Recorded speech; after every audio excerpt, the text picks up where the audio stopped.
ఏసంటే ఎవరో తెలుసా, ప్రేమంటే ఎవరో తెలుసా, దేవుడంటే ఎవరో తెలుసా, త్యాగమంటే ఎవరో తెలుసా.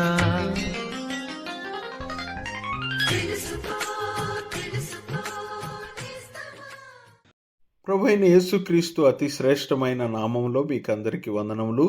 పరిశుద్ధ గ్రంథమైన బైబిల్ నందు యోహాను సువార్త 19వ అధ్యాయము 11వ వచనంలో మనం ఈ విధముగా చదువుచున్నాం.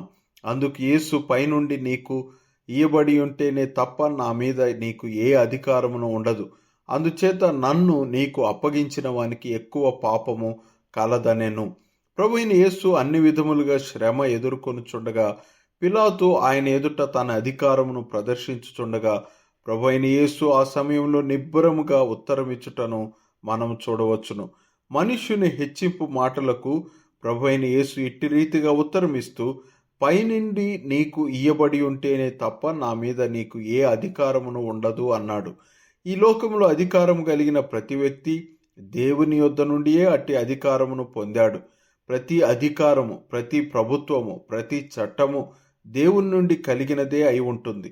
మానవుడు తన పాపమును బట్టి దేవుని అధికారమును తిరస్కరించి దేవునికి ఇవ్వవలసిన మహిమను ఇవ్వకుండా, దేవునికి కృతజ్ఞత చెల్లించకుండా తనను తాను మహిమపరుచుకుంటున్నాడు.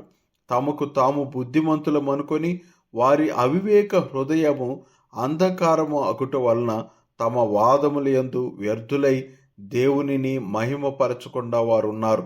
ఈ హేతువు చేత వారు తమ హృదయముల దురాశలను అనుసరించి తమ శరీరములను పరస్పరము అవమానపరుచుకున్నట్లు వారు తమకు తగిన శిక్షను అనగా నరక శిక్షను పొందినట్లుగా దేవుడు వారిని అపవిత్రతకు అప్పగించెను. ఎవరైతే ఆయనను ప్రభువుగాను రక్షకునిగాను స్వీకరిస్తారో వారు రక్షణ పొంది దేవుని యొక్క ఉగ్రత నుండి, శిక్ష నుండి తప్పించుకున్నట్లుగా ప్రభువైన యేసు శిలువ మరణమును సహించి మృతులలో నుండి 3వ దినమున తిరిగి లేచాడు. మీరు కూడా అలాగున చేయవలనని మీ ఎడ్ల మేము దేవునికి చేయు ప్రార్థనయై ఉన్నది.